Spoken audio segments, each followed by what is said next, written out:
Welcome back to Tom's Garage, guys. I appreciate y'all watching my videos. Today we are going to be working on a Cadet. It is a LT42. It's the XT1 Enduro series, whatever Enduro means. I guess they're racing them. This one has the Intellipower, and I don't know if you guys are familiar with the Intellipower from Cadet. I'm not. I haven't worked on, I don't think I've worked on any of them before. But this thing is computer controlled. That's an electronic module right there. This thing does not have a manual throttle. It does not have a manual choke. All you do is turn the key. You set this. You can set it. It only changes the RPMs slightly. All the way down is more of a fast idle. It goes up a little bit, but there goes that Mustang. Then you put it over. It raises slightly higher the more you dial it. Is for cutting. And then at the very bottom, let me see if I can move the camera here. And that is for power cut. And I'm going to demonstrate to you guys what this thing is doing at cutting. When you set it all the way over to yellow like you want to cut, and not just down here where you just want to drive it around, but when you dial it on around here to cut, this engine is running pretty fast, but it will just surge real high for just a second or two and drop back down. I have heard of this problem before. I've never had the opportunity to work on one. So let's see. I'm gonna crank it up. Turn your volume down. I'm gonna crank it up, and we're gonna see. We're gonna let you guys see what it's doing here. Alright, I got my air protection on. I got the attic fan I'm gonna turn on, and the big barrel fan I'm gonna turn that on too. But I'm gonna give it a few minutes. I want to show you what this thing's doing. So turn your volumes down, man. This thing is loud. That's why I got the camera kind of set back a little bit. I don't want to put the camera right up on it when it's loud.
Now I have read in some forums that if you unhook the battery for 10 seconds, which I'm going to try, it only surges like that when it gets hot. And I'm going to try unhooking the battery for 10 minutes and see what that does. Otherwise, it may well be in this module. That module right there is, retail is about $65, and that part number for that module through Cub Cadet is 751P18209. And this mower is only 2 years old, and I know a man that has this same problem, and his was 3 days old when he bought it from Home Depot, and he just took it back to him. I'm not sure what the consumer warranty is on this. It should be 3 to 5 years, but I don't know. So I'm going to unhook the battery for 10 minutes, and we're going to come back and see what that does for us. Okay, I got the battery hooked back up. It's been 10 minutes. It seems to only do it when it gets really hot at temperature, at operating temperature. I've already checked. It don't have fluffy in there. Everything's clean. I don't think it's overheating. But to me, it looks like, I don't know. I've never had to work on one of these. This is not a Briggs or anything like that. It looks to me like, it says NTD Consumer Group, but that looks like a Kohler tag. But it don't say Kohler on there anywhere. It looks like a Kohler engine, but this thing doesn't have any throttle linkages. It doesn't have any choke linkages. Everything is controlled. You've got 2 wires that come out of the back of this and go around, and it plugs into the, looks to me like the manifold on the back side of this. So I'm going to crank it back up. Let's see what happens. Put your earphones on.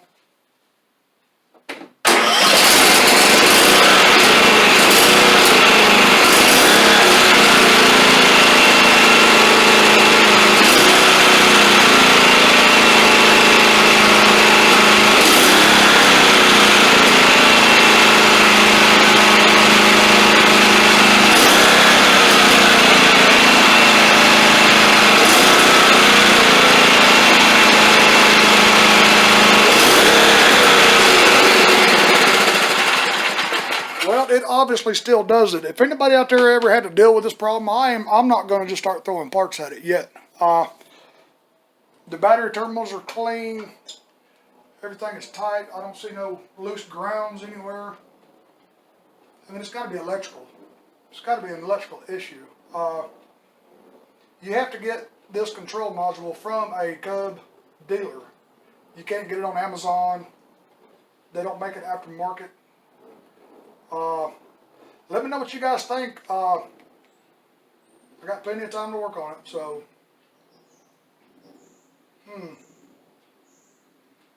Yeah, I mean, there's no content on YouTube about this, on the internet, anywhere. I don't see any bulletins. Nobody's posting any problems about this revving. It's not a surging problem, it's a revving problem. You know, it doesn't go down and up, it just goes from a constant, it rises and just comes back. It doesn't drop, which I don't think is a fuel problem. It's definitely electrical. I don't want to just buy a new module just to see if that's what it is. Alright guys, let me know what you think, man, if anybody's familiar with that. Y'all be good. Before I went any further, I wanted to go ahead and just drain this fuel tank. I replaced the fuel filter. I took the old screen type off of there.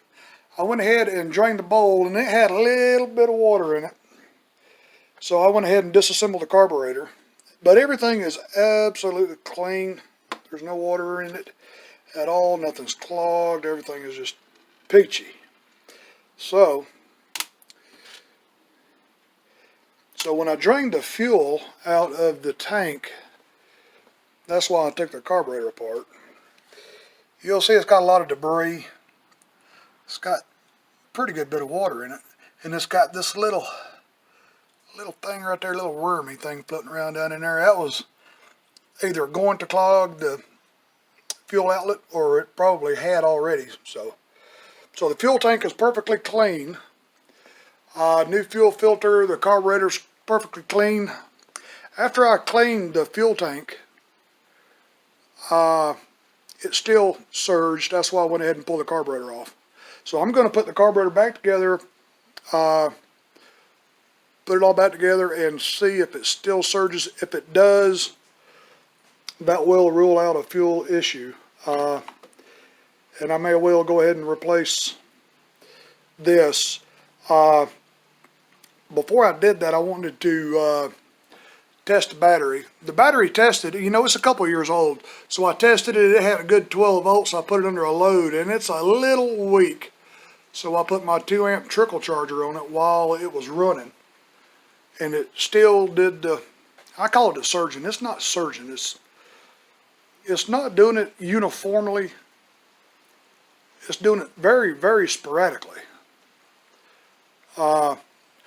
Which tells me it's either that control module, because that just controls the choke and the throttle. There's no need to take this cover off because it's just got 2 little servo motors. One operates the throttle plate, one operates the choke. I mean, there's nothing in there to look at. It's just 2 little electric motors with 2 little gears. But the other than that, everything's clean. So I'm going to put this all back together and give it one more try. If it still does it, I'm going to go ahead and just call the Cub dealer in the morning and order this module. So we will see what happens, fellers. Okay, fellers, after a little bit of research, this engine is actually a Mower engine. Cub Cadet advertises they're made in the United States. You good old USA. But this engine right here, in the fine print, it says the engine is made with a Asian partner, which happens to be Mower. This engine here has a 3-year warranty opposed to Kohler's 2-year consumer warranty. So I'm getting with my dealer in the morning to see if I can help my customer out getting this thing fixed under warranty. Even after cleaning the carburetor and going through the entire fuel system and you know, making sure it wasn't a battery problem, battery issue or anything, I'm going to go talk to my dealer. I don't want to start throwing parts at it. So that is where we're at now, and I will keep you guys in touch. And we're going to see what's going on with this thing, because everything I've ever seen on the forums and YouTube, there's nothing about this particular problem. So I will keep you guys in touch with that.